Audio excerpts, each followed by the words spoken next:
Bonjour et bienvenue dans cette nouvelle vidéo qui est un bilan pour le mois de février 2024 et où on va parler bouquins. Alors pour ceux qui ne me connaissent pas encore, je m'appelle Claudine, alias La Perleuse 62. Donc j'habite dans le Pas-de-Calais, hein, là-haut, tout en haut de la France.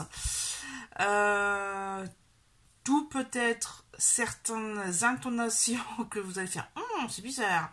Non, c'est juste l'accent un peu ch'ti, voilà. Le vrai, hein, pas celui imité par le restant de la France. Voilà.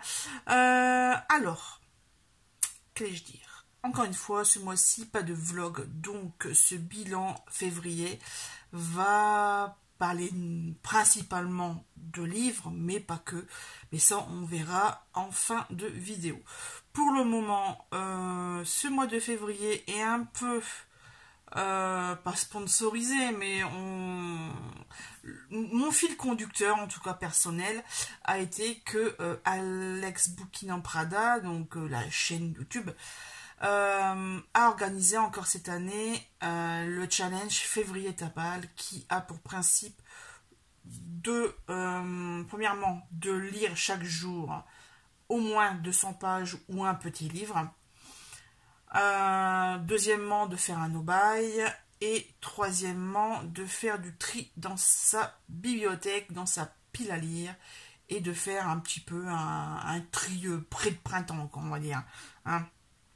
Voilà. Je sais pas si je l'ai déjà mentionné, parce que ça fait déjà 4-5 fois que je recommence la vidéo. Il y a toujours un truc qui va pas. Bref. La deuxième façon, c'est le no-buy, donc le pas d'achat. Et ben là, je me suis bien vautrée, puisque, comme déjà dit dans la vidéo du bilan de janvier, qui a été tournée début février, en fait, je me suis... Voilà, j'ai craqué au Furet d'Arras. Au Furet du Nord d'Arras, pardon, le 2 février, avec celui-ci en occasion. Il est de retour, voilà, de Timur Verme, je sais pas comment on prononce, hein, bref, j'ai eu d'occasion à 3,99 dans les bacs, les secondes mains. Et ici, il y a plein de traces de doigts. J'en avais déjà parlé, Big Brother de Lionel Shriver chez Pocket, et là je l'ai payé prix plein pot, je sais plus le prix, mais c'est pas grave. Donc ça c'était pour le 2 février. Ensuite, le 5, je suis allée au Furet à Anglo, voilà, c'est ça. J'ai découvert ce petit bouquin en faisant mon petit tour, voilà. Donc au rayon poche, suspense, policier, patati patata. En même temps, quand on voit le titre, les 30 meilleures façons d'assassiner son mari, au livre de poche, par l'autrice, alors c'est Seomi Ae. Vous le voyez à l'écran, c'est un... Alors c'est quoi? Traduit du coréen. Voilà. Donc, je vous lis la quatrième, puisque je ne l'ai pas vu passer sur les vidéos. Entre l'amour et la haine, il n'y a qu'un pas que les personnages de ces petits meurtres conjugaux s'apprêtent à franchir. Par passion, détestation, jalousie ou même par peur, ils sont résolus à commettre l'irréparable. Et c'est tout l'art de Seo Mi-hye, la reine du crime coréen, que de nous placer avec ces hommes et ces femmes dans des situations borderline et de nous interroger, vous franchement vous feriez quoi? Voilà. Alors ça me fait penser un petit peu à ce que j'ai pu lire, mais ça je vais vous en parler tout à l'heure. J'ai lu ce genre de petites nouvelles dans le mois, et j'ai hâte de m'y plonger. Autre bouquin, alors celui-ci je l'avais vu passer en pub sur Instagram ou sur Facebook, je ne sais plus. Je l'ai vu, je pensais qu'il était sorti en fait à l'époque. Et non, il n'était pas encore sorti, il sortait au mois de début février en fait. Il s'agit de Dans le ventre de Clara, et ça va parler de la mère de Hitler. Voilà, Madame Hitler. avec son gros ventre. Et en fait, je vais quand même vous lire l'arrière, ça sera peut-être plus simple. De juillet 1888 à avril 1989, Clara Hitler porte dans son ventre celui qui est destiné à devenir l'incarnation du mal absolu. Pour la première fois, la mère du monstre prend la parole sous la plume magistrale de Régis Geoffrey et nous confie le récit de sa grossesse funeste. 9 mois de violence et de religiosité étouffante dès qu'elle naîtra celui qui incarnera le nazisme et la Shoah. 9 mois durant lesquels Clara est traversée, habitée, possédée déjà par l'innommable, partagée entre l'amour pour son enfant à venir et les visions qu'elle reçoit malgré elle des crimes de ce fœtus. Une fois devenu homme, commettra contre l'humanité tout entière. Peu d'auteurs ont su explorer l'indicible avec le génie narratif dont fait preuve Régis Geoffrey. Lui seul pouvait faire ce voyage dans les abysses avec la conscience que seule la littérature peut explorer profondément l'âme humaine. Un roman sombre, violent et magnifique. Voilà, ça promet. Mais franchement, j'étais super intriguée en fait. Voilà, c'est vrai qu'on parle toujours... Bon, sur YouTube, il y a beaucoup de chaînes qui parlent de livres policiers, noirs, polars, thrillers, suspense, horreur, tout ça. Notamment, là, je viens de voir Séverine de Il est bien ce livre. Et puis, la dame qui fait la chaîne Read Trip. Je sais plus son nom, là, du Nord aussi, mais bref. Sauf qu'en fait, là, on a vraiment le préquel, en fait, le avant de comment on... Enfin, voilà, on voit les parents. C'est vrai que là, en ce moment, c'est pareil. La série de Geoffrey Damer, là, je sais plus... bref, tueur en série, bouffer les cadavres et tout et tout. J'ai vu qu'il y avait 2 livres qui parlaient de ses parents. En fait, c'était ses parents qui parlaient voilà, de eux, leur point de vue. Et voilà. Et donc, ouais, le monsieur a dû faire énormément de recherches pour écrire ce bouquin. J'en parlerai forcément plus longuement quand je l'aurai lu. Mais vraiment, vraiment, il m'intrigue. Et la couverture, elle est attirante. Voilà, en fait, voilà, la photo de la dame assez sobre, vu les jeux de lumière, tout ça. Mais on voit enfin voilà, c'est noir quoi. Voilà, c'est un prémisse de ce qui pourrait se passer et que, enfin bref, j'en parle mes mots, hein, comme d'habitude. Ça c'est fait. Ah oui, j'ai oublié, la veille j'avais été chez Noz et j'ai acheté 2 BD. Bon ouais, pour une fois j'ai acheté des BD. Hein. Donc ici ça parle de la Bretagne. Donc là c'est le tome 6, Histoire de Bretagne 1915-1914. Vous voyez ici derrière toute la collection, mais moi franchement j'avais pas envie de remonter jusqu'aux années, voilà, les origines, hein, dans les années à partir de 800 après le deuxième tome. Bref, et ouais, voilà quoi. Donc ça, et puis les tout derniers, là, les 4 derniers ici, ils y étaient pas. Donc le tome 6 et le tome 7. Voilà. Jusqu'en 1972. Donc bah, j'ai des petites lectures à faire. 1,99 € pièce. Ça c'était le 4 février. Ensuite, le 10, j'ai reçu un colis, ce qui m'a fait bien plaisir. Ma meilleure amie, Clélia, qui m'a offert Amour solitaire de Morgane Hortin. Et la particularité de ce bouquin, c'est qu'en fait, c'est que des conversations SMS. Ouais, il n'y a que ça. Que ça. Donc on a chaque jour, bah, puis à la fin, il y a la résolution de l'amour. Donc là, il y a du vrai texte, comme on entend. Il y a aussi un tome 2. Voilà. Donc si vous l'avez déjà lu, bah, n'hésitez pas à me dire ce que ça donne. On enchaîne avec que le 21, donc ouais, j'ai tenu quand même 11 jours sans avoir rien acheté. Non, en faisant les courses, je sais quoi, j'ai craqué. J'ai craqué déjà d'une sur celui-là. Meurtre et choux à la crème. La couverture est trop mignonne, comme d'habitude. Donc de Joanna Fluck, c'est les enquêtes d'Anna Swensen. C'est le tome 10, je suis arrivée, je sais plus à quel tome, mais je suis pas arrivée jusqu'au 9, ça c'est certain. Mais le truc c'est que à Cora, je voulais absolument acheter ce livre-là. Le réveil de Laurent Gounel. Alors pourquoi je le voulais absolument? Bah, c'est tout simple, c'est parce que je l'ai écouté en livre audio. Et qu'il m'a retourné le cerveau.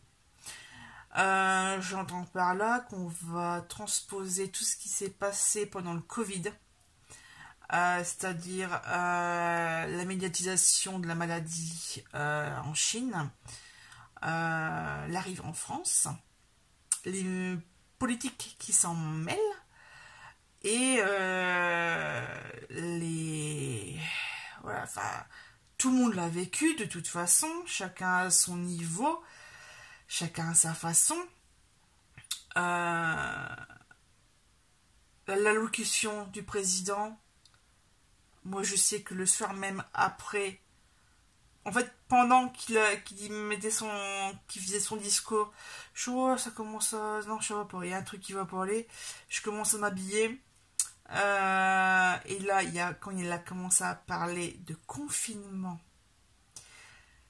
j'avais le sac à main dans les mains. Justement, les clés de la voiture dans les mains aussi. Je sais même plus si j'ai terminé l'allocution ou si on est parti faire les courses. Et j'étais pas tout seul. Enfin bref, voilà. Et ce bouquin, c'est pas une maladie. C'est juste le déclencheur, le premier déclencheur, c'est les accidents de voiture. Voilà, donc ça va parler des voitures autonomes. Et ensuite, ça va être crescendo en fait. Il ne va pas y avoir que ça. Mais c'est juste des choses que l'on vit actuellement. Le cran au-dessus hein, quand même. Mais c'est... Je vous lis la quatrième, ça sera peut-être plus simple.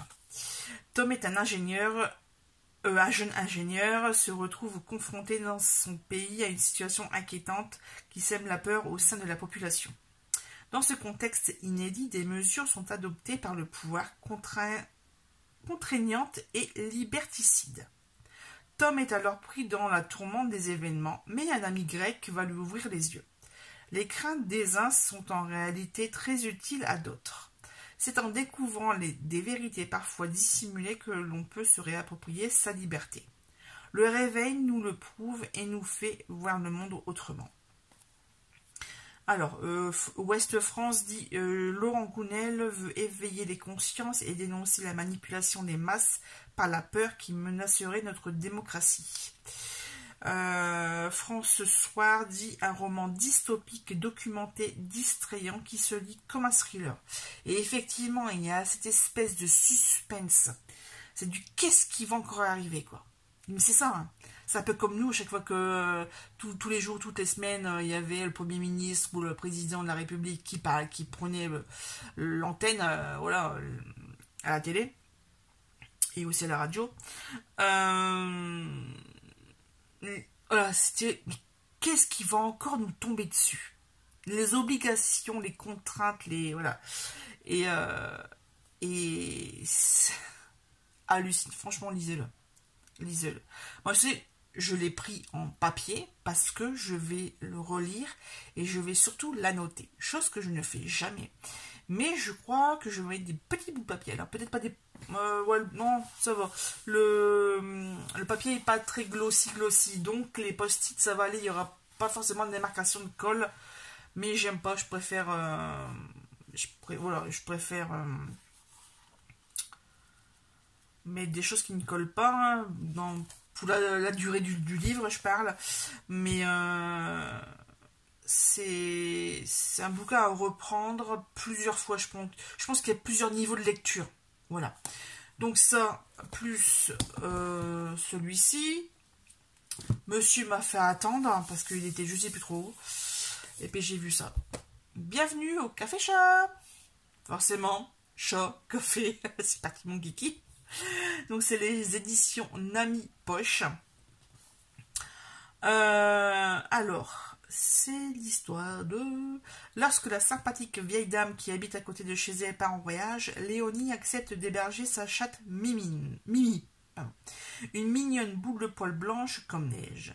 Mais contrariée par ce déménagement forcé, Mimi s'applique à saccager les 2 pièces de Léonie et à lui faire passer des nuits épouvantables. Désespérée, cette dernière demande à son amie Maxie, grande amoureuse des chats, de garder le petit diablotin dans son salon de thé-librairie. En moins de temps qu'il n'en a fallu pour détruire le canapé en lin de Léonie, Mimi devient la maîtresse des lieux, s'approprie les chaises les plus confortables et dort sur les étagères. Et sous l'impulsion de sa nouvelle mascotte aux pattes de velours, le salon de thé se transforme bientôt en café-chat, où les solitaires se lient, les querelleurs trouvent un terrain d'entente et les cœurs farouches un partenaire.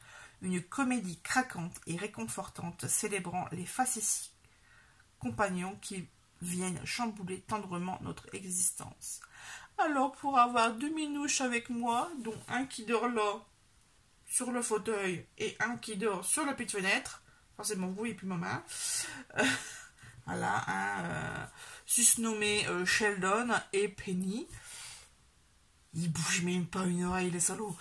Bref, c'est pas grave. Bah forcément, ça va forcément me parler, ce type de bouquin. Parce que c'est un petit peu les rois de la maison. Hein. Donc ça, c'était les achats du Akora. Et puis après, nous sommes allés au vide-grenier. Parce qu'on a fait un petit tour chez Easy Cash, il me semble, ou Cash Converter, je sais plus, bref. Un truc de revente d'occasion. Et une autre, c'est des stands. C'est un peu comme des vides-greniers en fait. Mais d'ailleurs, on a appris hier dans le journal que c'était fermé. Qu'il y a un changement de propriétaire, mais qu'en fait, les gens qui avaient des stands à l'intérieur n'ont même pas été prévenus. Et en fait, bah, les stands, ils sont bloqués. Leurs affaires, elles sont dans le magasin. Mais bon, j'en parle pas plus, que je n'ai pas plus d'informations sur le sujet. Je voudrais pas dire de bêtises et puis porter préjudice aux futurs, aux anciens... Enfin bref, et puis surtout aux gens qui ont des stands là-bas. Donc, en tout cas, moi les stands, j'en ai vidé un petit peu, puisque j'ai trouvé 3 bouquins. Il s'agit ici de Philippe Delerme, pardon, oh là là, je dis des bêtises. L'extase du selfie et autres gestes qui nous disent. Là. Il y a des gestes qui disent l'embarras, la satisfaction de soi ou le simple plaisir d'exister. Tous nous révèlent dans nos gloires comme dans nos petitesses. Le selfie, geste terrifiant de nos vies modernes, le vapotage qui relègue l'art de fumer à un plaisir furtif, cette façon qu'on a parfois de tourner le volant avec la paume de la main bien à plat, un verre qu'on tient à la main sans le boire. Donc, en fait, c'est un peu comme un descriptif des petites manies, etc. Et voilà. Inventeur de l'instantané littéraire, Philippe Delerme s'inscrit dans la lignée des grands auteurs classiques qui croquent le portrait de leurs contemporains. Il est l'auteur de nombreux livres à succès, dont Le Premier Granger de bière, ou Sunborn, ou Les Jours de Lumière, prix libraire en 1997. Voilà, voilà. Donc lui, je l'ai eu à 2 €. Et je sais pas si vous voyez. Peut-être pas. Ah si, peut-être ici. Ça brille ici, en fait. Une espèce d'holographe. Ce qui est assez sympa. Et l'arrière aussi, ça brille un petit peu. Ouais, je sais pas si vous voyez bien. Mais bon, voilà. Donc c'est pour ça aussi, ça m'a un peu sauté à l'œil. Autre chose. Alors là, c'est parce que...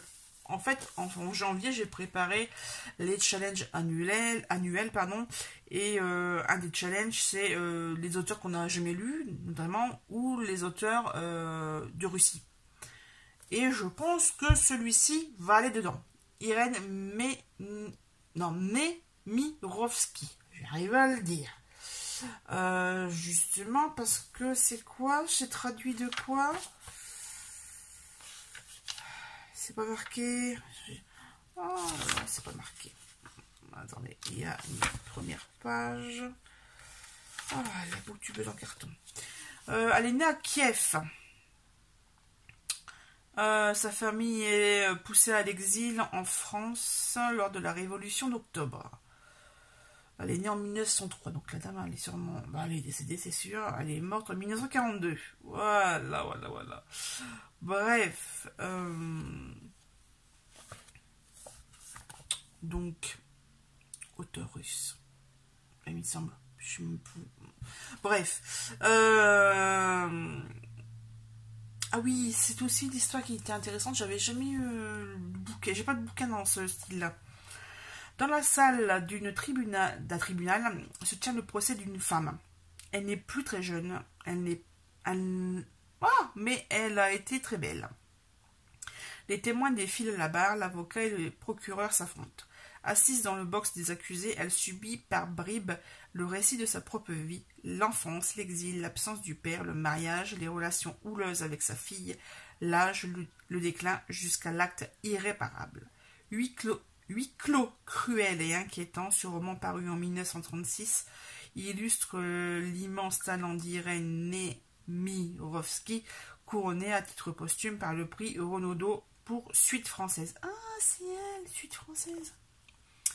Au fur et à mesure que se révèlent les détails de son passé, anodin ou tragique, l'héroïne dévoile ses différents visages. Sans jamais porter de jugement, Irène Nemirovsky saisit d'une écriture fluide et avec une rare finesse psychologique la réalité derrière les apparences, les ambivalences affectives et les contradictions de l'âme humaine. Voilà. À lire comme les autres. Et le dernier, Charlotte Link. Bon, là, il y a un peu abîmé, c'est pour ça qu'il y a 50 centimes, je pense. Les 3 vies de Margarita, au livre de poche. Et là, ça se passe en Bavière au XVIIe siècle. Ça se passe dans un couvent. Donc, Margareta a été élevée dans un couvent à l'abri de la faim, de la misère et de la guerre. Les espoirs de sa famille reposent sur elle, la plus jolie, la plus brillante des 3 filles, von Ranitz. Sa mère envisage pour elle un beau mariage, mais Margareta a d'autres rêves. Une nuit, elle s'enfuit avec le séduisant Richard von... Oh, punaise. Scharnelli. Fils unique d'une famille protestante influente de Prague, en pleine guerre des 30 ans, catholiques et luthériens se livrent une bataille sans merci et l'union des jeunes gens se révèle impossible. Margareta doit alors se résigner à épouser Maurice, un homme qui l'a protégée lorsque tous l'avaient abandonné, jusqu'au jour où Richard croise de nouveau son chemin. Bref, ça sent une histoire d'amour sous couvert de guerre, de manipulation et tout tralala. Allez, je vous montre ou je vous montre pas? Je vous montre comme ça. 4 nouveaux. Et là, je les ai eus à la grande librairie d'Arras. J'aime bien y aller aussi parce que déjà le cadre est super beau. Et puis, à force d'aller dans Cultura ou Furet, c'est à peu près les mêmes bouquins qui sont présentés. Alors que là, comme c'est une librairie pas forcément indépendante, mais c'est pas aussi grand que... Voilà, le réseau est pas du tout aussi grand que ce que je viens de vous lire les 2 autres. Forcément, il y a d'autres choses.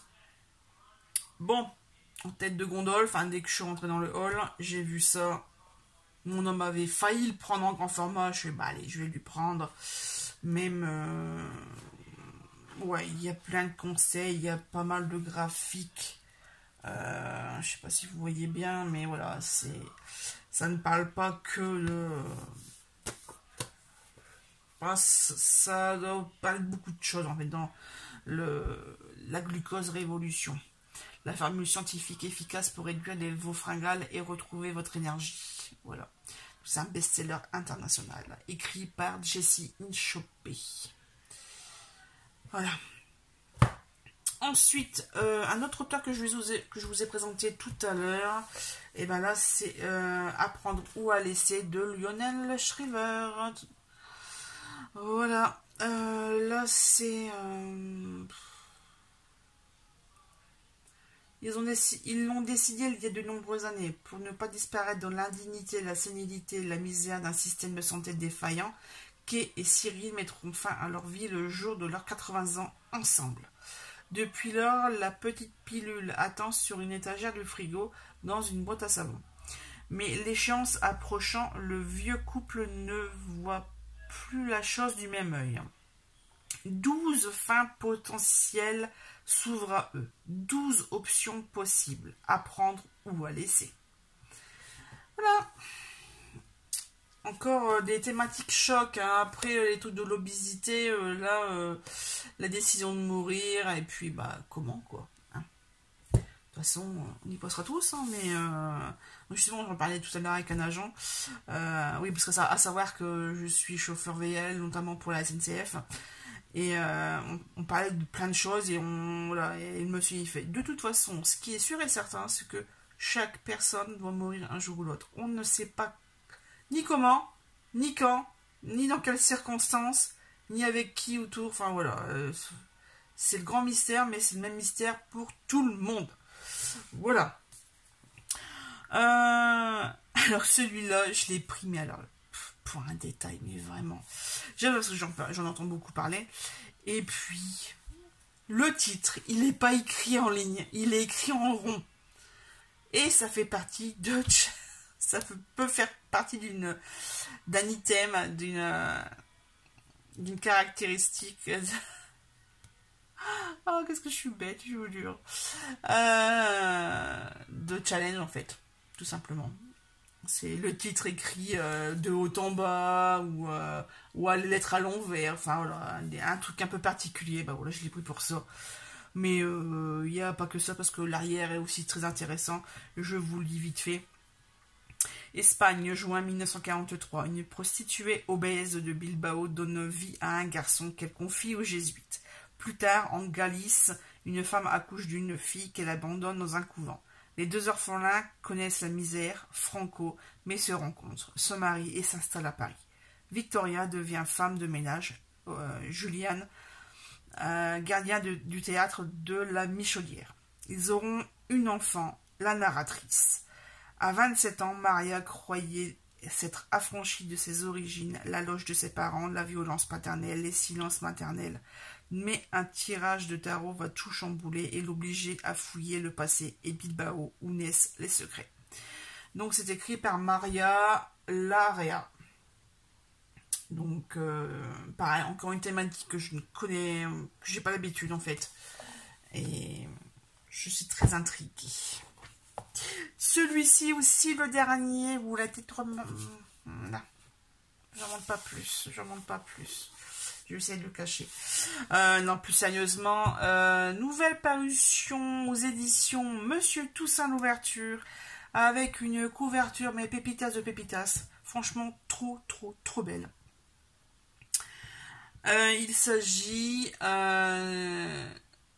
d'une autre saga de Lucy Maud Montgomery. Et c'est Emily de New Moon. Alors, je ne connais pas les autres titres, puisque bah, je ne savais même pas que ça existait en fait, cette série-là. Voilà, tout simplement. Et j'en suis très contente. La couverture est vraiment toujours aussi magnifique. J'ai laissé le bandeau pour l'instant. L'intérieur, il y a rien de spécial en fait. Alors, oui. Le premier, donc celui-ci que je tiens en main, février 2024. Juin 2024, ce sera l'ascension d'Emily. Et octobre 2024, la quête d'Emily. Donc, vous voyez, j'ai encore 2 achats à faire pour l'année. Et j'ai encore 2 livres, je crois, il me semble, pour finir la saga de Anne. Super. Voilà, super. Et on a terminé, au bout de 30 minutes, ce fameux book haul. Voilà. Bon, on va continuer un petit peu quand même, hein.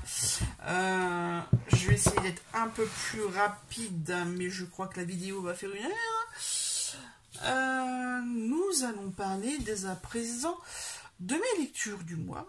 Alors, j'ai pris mon petit bloc-notes. Bon, on va dire que c'est moitié réussi puisque le mois de février 2024 était composé de 29 dates, de 29 jours. Pardon. C'est la bouteille d'eau qui remonte. Et en fait, j'ai lu 14 livres. J'ai fait 14 lectures. Voilà. Donc, bien contente. Je vais vous énoncer les titres et les dates. Je vous mettrai la petite photo qui va bien avec. Par contre, pour l'histoire, j'en toucherai vraiment 2 mots parce que sur le cahier de carnet de notes, le carnet de lecture de Séverine, vous voyez, j'ai fait comme ça. En fait, l'intérieur, c'est comme ça. Moi, je mets juste des mots-clés, je ne rédige pas d'avis. Voilà. Donc, ça, c'est mon choix personnel. Et je suis en train de prendre les pieds dans les fils. Alors, premier livre. Premier livre, Les Détectives du Yorkshire, tome 4, Rendez-vous avec le poison. Alors celui-ci il est pas mal, sauf qu'en fait j'ai rien compris au dénouement. Je me suis encore emmêlé les pinceaux avec les personnages.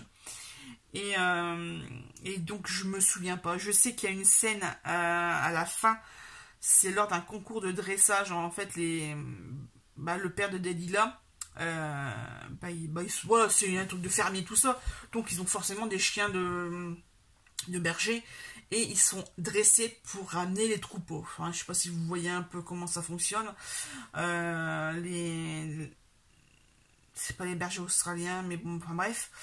Et il y a ce fameux concours en fait tout annuel. Et la personne qui empoisonne les animaux, notamment, alors ouais, c'est les animaux dans ce truc-là, et va se faire démasquer lors de ce truc-là. Le reste, je m'en souviens plus. Maintenant, ça fait 1 mois et au bout de 14 lectures, je peux vous dire que ça se mélange pas mal là-dedans. Et je l'ai lu en 3 jours, donc commencé le 30 janvier et terminé le 1er février. J'ai enchaîné, alors, à savoir que la plupart, enfin ouais, 95%, c'était des lectures audio. Puisque là, je me suis réinscrit à Nextory. Et comme je me suis... je vais m'inscrire... Enfin, j'ai pris un abonnement de 50 heures par mois pour 20 €. Parce qu'il n'y a pas que les 15 €, 15 heures, 10 €. Il y a 3, et en fait, il y a 3 forfaits chez Nextory. Et comme moi j'écoute beaucoup d'audio, je me suis dit, allez tiens, je vais en mettre du 50 heures, donc ça va aller. Et donc forcément, là, l'offre gratuite pendant 2 mois, c'était 50 heures sur les 2 mois, donc j'ai carburé quoi, hein, tout simplement. Deuxième livre du mois, Les rêves de nos mères de Karine Pitoki. Je l'ai lu en 2 jours, donc du 2 au 3 février. Là, ça parle de différentes familles anglaises, d'aristocratie anglaise.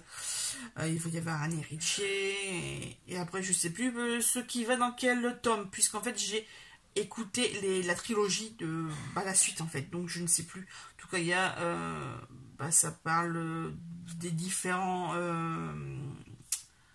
niveaux sociaux, donc on a, je sais plus comment elle s'appelle, je sais plus les prénoms. Bref, on a une dame aristocrate, enfin, qui a épousé un aristocrate, elle était aussi aristocrate, mais elle était amoureuse pas d'un palefrenier, mais ouais, du fils de machin, voilà, d'un des domestiques, du fils des domestiques. Et puis comme ça ne peut pas se faire, c'est mariée avec quelqu'un d'autre dont elle est tombée amoureuse quand même, hein, voilà, c'était pas un mariage forcé ni quoi que ce soit. Mais voilà, le monsieur, son mari décédé, et puis ce domestique, enfin le fils du domestique, va le savoir. Et puis, il va forcer le destin, ils vont se re-rencontrer. Et tout est quanti, et tout un tricot entre les domestiques et après il y a les guerres, enfin bref, c'est vraiment super intéressant. On parle aussi de la mafia irlandaise, à savoir. Donc ouais, celui-là, ensuite le tome 2 c'était les cendres sous les coquelicots, donc là on va plus être dans la seconde guerre mondiale, non, première ou seconde, je sais plus, bref, on va être sur le terrain puisque bah, les hommes sont sur le terrain, donc on va les suivre, hein, tout simplement. Donc là, il était plus conséquent celui-ci. Le premier tome faisait 250 pages, 359 minutes. Et le deuxième tome, 588 pages pour 748 minutes. Donc vous voyez quand même pas mal de temps et de pages en plus. Donc là, j'ai mis 4 jours, du 3 au 7 février. Le tome 3, pareil, une grosse pavasse, à peu près le même temps, hein. Il est peut-être un peu plus long à la lecture, mais 592 pages pour 846 minutes, donc 100 minutes de plus.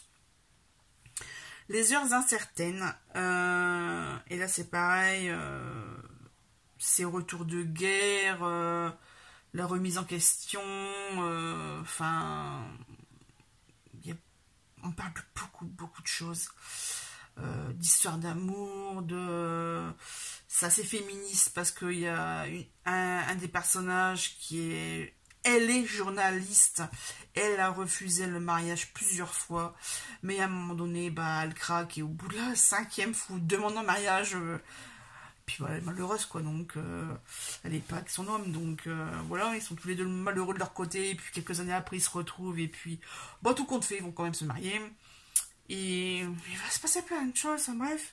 Franchement, très belle trilogie de Karine Pitoki. Franchement, je comprenais pas pourquoi on en parlait autant, mais j'ai vite compris. Même si la fin est ouverte. La fin est ouverte. Donc, ouais, à voir. J'ai voulu changer de registre avec un petit bouquin qui se lisait en moins de 2. Qui s'écoutait en moins de 2 en tout cas, et il s'agit de Stefan Zweig, puisque j'en entends parler depuis tellement longtemps.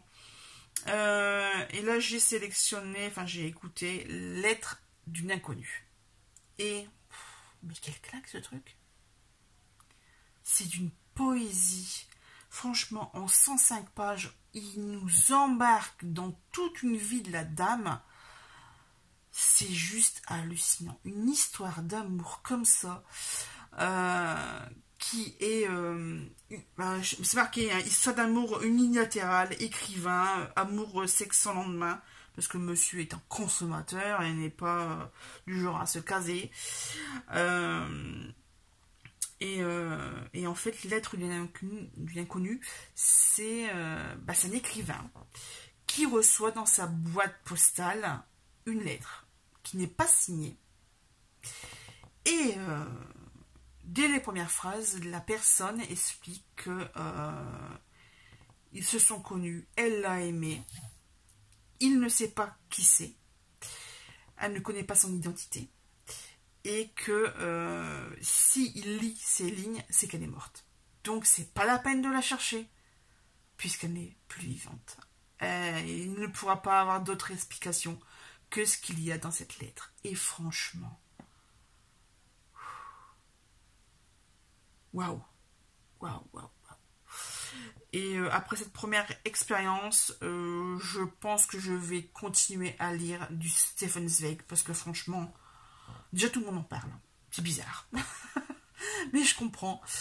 Alors, il y a des petits bouquins. Alors en fait, il est connu pour faire des biographies de célébrités. Vieille célébrité, puisque quand même, il est décédé, il s'est suicidé en Brésil, je crois. Bref, on en parle beaucoup dans Les Déracinés de, je sais plus qui, je vous montrerai. Parce que c'est pareil, le personnage principal de ce tome-là, c'est un journaliste culturel, et son idole, c'est Stefan Zweig. Il en parle très régulièrement dans le bouquin. C'est relaté par l'écrivaine. Et les auteurs, je dis, pourquoi J'ai compris. Donc je suis intéressée et je vais continuer à lire sa biographie. Voilà.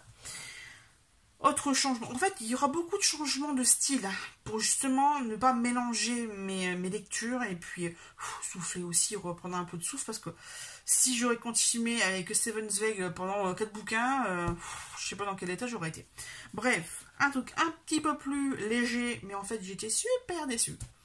Il s'agit du Le chat qui voulait sauver les livres de Sosuke Natsukawa. Je pensais pas du tout que ça allait partir dans le fantastique, dans le philosophique. Voilà, donc je vous préviens, on va parler bouquins, mais ça va être surtout de la philosophie et du rapport au livre, à l'objet livre, pas forcément ce que ça peut y raconter, enfin même si on en parle, mais ouais, et il va y avoir une quête personnelle, enfin c'est tout un truc, c'est... non, franchement, j'ai mis 2 étoiles sur 5, voilà. C'était 256 pages, 292 minutes, et j'ai quand même mis 4 jours à le lire, puisque j'ai du 13 au 16 février. Mais entre deux, j'ai lu un autre livre en une journée. Il s'agit de Sans passer par la case départ. Parce qu'en fait, ouais, il traînait tellement en longueur, ce machin-là. J'arrêtais pas de décrocher et tout. Je reviens tout le temps en arrière parce que je comprenais... J'accrochais pas du tout quoi ce bouquin-là. Donc à un moment donné, je suis allez, c'est bon, on arrête. Je veux lire autre chose. Donc je suis passée à Sans passer par la case départ de Camilla Legberg. Une petite nouvelle de 100 pages, 144 minutes, allez hop, en 2h30, c'est torché. Et c'est torché, mais alors on en reste, on n'en sort pas indemne.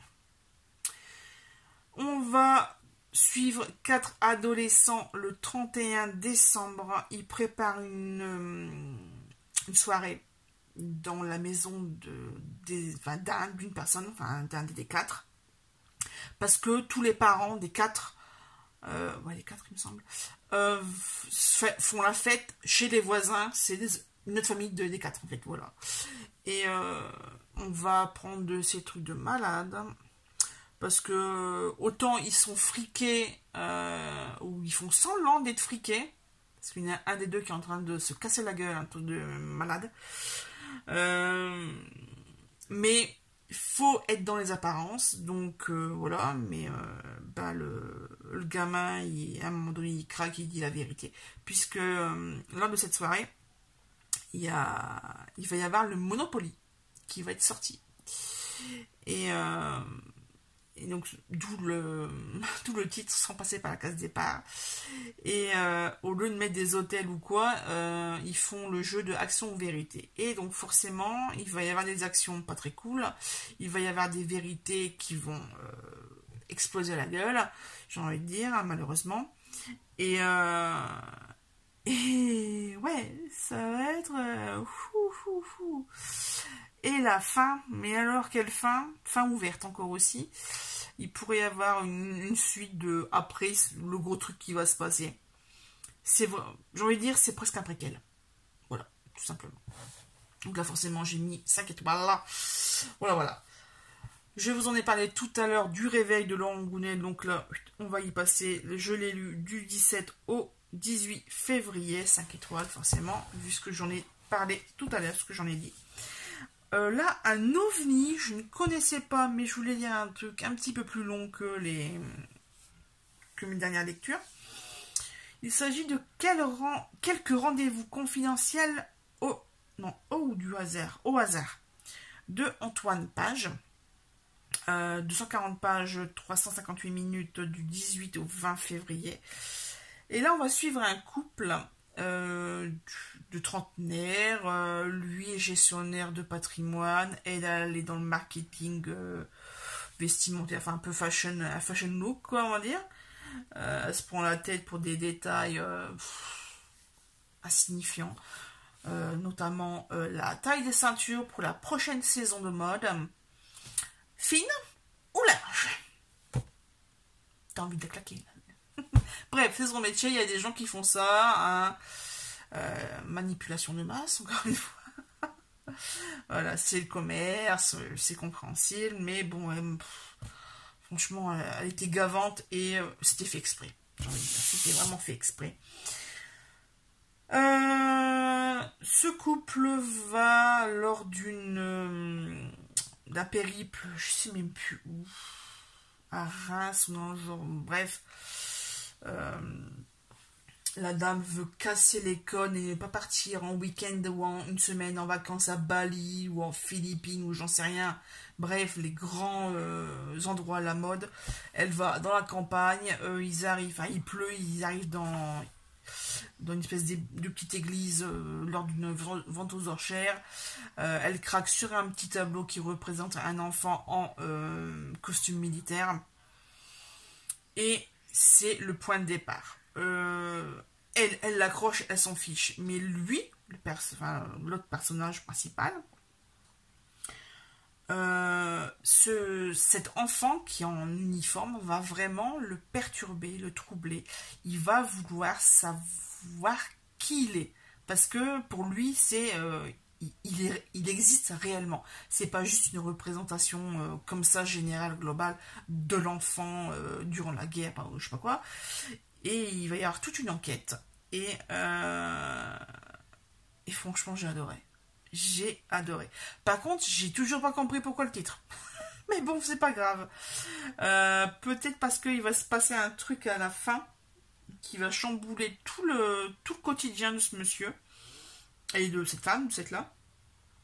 Et vraiment très très bien. Voilà. Si vous voulez découvrir un peu plus, et ben, je vous conseille de l'écouter. Son Next Story, il fait 358 minutes, donc ça fait du combien d'heures ce machin là? Ça fait du 6 heures, presque 6 heures.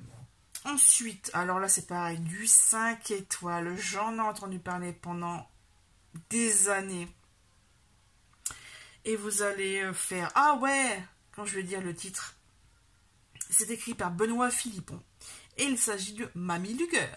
Voilà.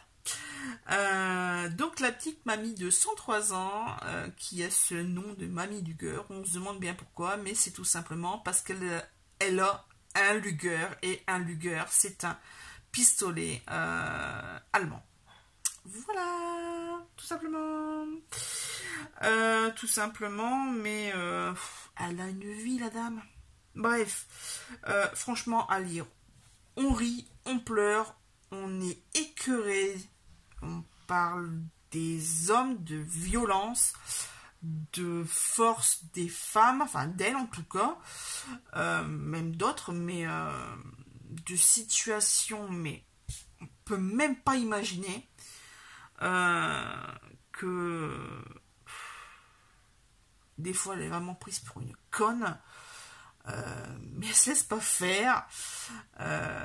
Voilà. Alors, on découvre sa vie parce qu'elle se fait arrêter par les flics ou les gendarmes, je sais plus. Et elle est en interrogatoire. Et quand ils vont découvrir que dans son sous-sol, il y a des cadavres d'enterrés, je vous laisse imaginer le reste. Et franchement, il n'y a pas d'autre mot. Lisez-le. Franchement, lisez-le. Là, il y a Papy, je sais plus quoi, Papy en vote. Non, c'est pas Papy en vote, oui. Bref, cet auteur, Benoît Philippon, vient de sortir un bouquin. Je vous mettrai l'affiche parce que c'est Papy quelque chose, je me souviens plus. Et j'espère que c'est dans ce même trip. Voilà, où on va en avoir pour notre lecture, quoi, pour notre temps passé, parce que franchement, excellent. Donc là, je l'ai lu en 2 jours, du 22 au 23 février, 379 pages, 523 minutes que j'ai dévoré. Franchement, j'avais qu'une heure, c'est repartir au travail pour continuer à lire. Dans le même genre de girl power, hein. Femme sans merci de Camille Lekberg, je l'ai lu en une journée, hein, 210 minutes en une journée, 144 pages, le 24. Et on va aussi parler de 3 femmes qui subissent des violences perpétrées par leur mari, par Voilà, entre autres. Et mon Dieu. Mais la résolution, ça me fait penser à autre chose. Ceux qui l'ont déjà lu, vous pouvez peut-être me le dire en commentaire. Mais ça me fait penser à autre chose. Des destins croisés comme ça à un moment donné. Bref. J'enchaîne avec une lecture papier, les gars. La petite fille de Monsieur Lynn de Philippe Claudel. 184 pages. Je l'ai lu du 24 au 27 février. J'en ai entendu beaucoup parler, je l'ai vu beaucoup passer. Je ne comprenais pas pourquoi on parlait de ce bouquin. Attendez, je vais brancher mon téléphone parce qu'il n'y a plus de batterie. Ouais, très beau livre sur l'immigration forcée d'un vieux monsieur. Et j'ai pas vu la fin arriver. Franchement, j'ai pas vu la fin arriver. Je m'en doutais, il y avait un truc bizarre. Mais non, je l'ai pas vu arriver. Enfin bref, voilà. Donc pareil, un classique que j'ai mis beaucoup de temps à lire, mais franchement, très très bien.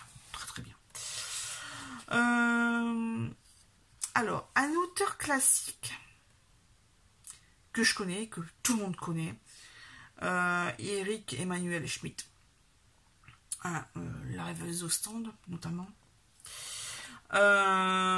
Qu'est-ce que j'allais dire? Eh ben, son dernier, La Rivale, qui parle d'opéra, de Maria Callas et de l'univers de l'opéra et de la célébrité.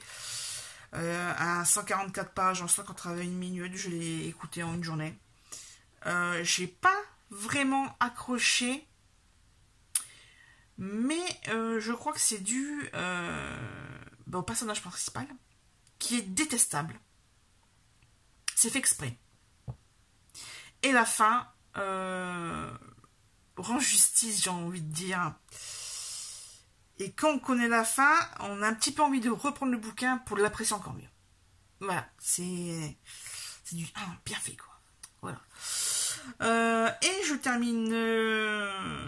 ouais, je vais pas en parler plus parce que c'est vrai que je l'aime bien, cet auteur. Je l'aime bien. Je suis déçue d'être déçue. Je pense qu'il faudrait que je me pose et que j'analyse ce qui s'est passé dans le bouquin. Qu'est-ce qui a fait que je n'ai pas accroché? Mais en même temps, c'était fait exprès, quoi. C'était fait exprès. C'est un peu, oui, Game of Thrones. Le petit, bref, le petit roi blond là, qui se fait empoisonner à un moment donné. Ben voilà, c'est un peu ça. C'est personnage important. Mais tout compte fait, ils sont détestables. Ils font que des conneries. Mais pourtant, on a besoin d'eux. On a besoin d'un méchant. Voilà. Et ben là, c'est pareil. C'est pareil, mais à la fin, elle va découvrir... La dame est encore vivante, hein, voilà. Donc elle raconte un petit peu sa vie, sous certains points. Et il va se passer un truc à la fin, et elle est tellement dégoûtée. Et il va se passer d'autres trucs aussi, et encore un point aussi qui va être... Mais la réplique qu'elle sort au monsieur, à la fin du bouquin... hallucinant, quoi. Et à toute fin, bah, j'ai envie de dire, bah, c'est pas étonnant ce qui se passe, vu comment elle traitait les gens, quoi. Vu comment elle avait pas une mauvaise image d'elle, mais une image tronquée d'elle. Bref, on arrive, voilà, on va arrêter là avec La Rivale. On va passer au dernier bouquin du mois de février. Il s'agit d'un BD Lucky Luke, le tome 34, Dalton City. Voilà, je l'ai lu un coup au soir, vite fait. C'est Lucky Luke, quoi. Lucky Luke, les Dalton. C'est pas rentre en plan, je sais plus comment il s'appelle, son chien. Enfin bref, j'ai déjà oublié. Voilà. J'ai déjà... Ah oui, pour le mois de mars, j'ai participé je participe à une lecture commune sur l'application lecture commune. Et là, il s'agit de La plage de la mariée, livre que j'ai déjà tenté de lire l'année dernière. Là, je suis arrivée à la page 95 sur je sais plus combien, mais voilà, ça commence bien. Et de toute façon, on verra ça une prochaine fois, c'est-à-dire le mois prochain ou dans un prochain vlog. Sinon, donc là au niveau bouquin, c'est bon, on a terminé. Vous pouvez souffler. J'ai passé quelques commandes sur AliExpress, notamment ces petites choses ici. Je vous montre vite fait. Alors, des Stampin' Up musique avec les dies qui vont avec. Ça c'est pareil, des dies aussi qui vont avec ce colibri. Alors en fait, c'est parce que j'ai vu beaucoup ce colibri. Attendez, je trouve une page blanche pour que vous voyez mieux. Voilà. J'ai vu beaucoup ce colibri sur internet, notamment sur Facebook. Et puis je me suis dit, bon, bah, allez, je vais prendre. Et puis voilà. Ensuite, nous avons ici en français des petites choses sur les mariages. Hein, du petit texte et des petites fleurs. Forcément avec les dies qui vont bien avec. Et en dernier, nous avons des petites lavandes. Voilà.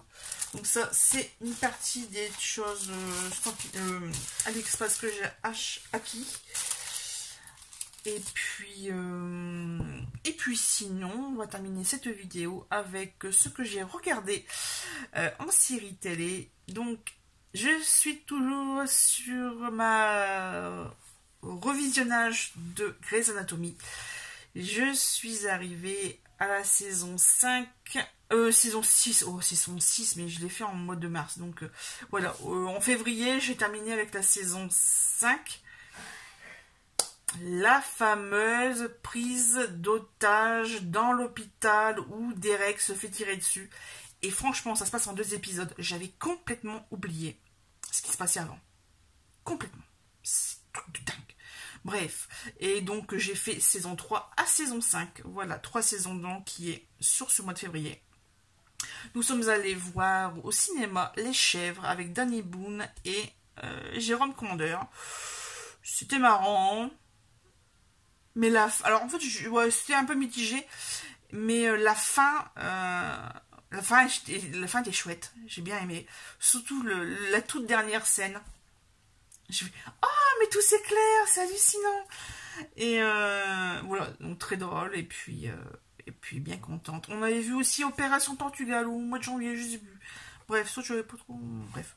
Hein, il y avait plein d'autres films que j'avais envie de voir, mais on verra ça pendant mes vacances fin mars. Sur ce, à 58 minutes et 10 secondes, je vais vous laisser là.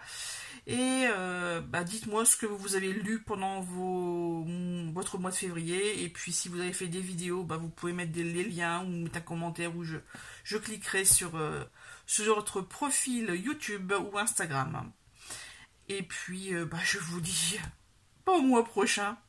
Merci d'avoir regardé la vidéo et je vous dis à la prochaine.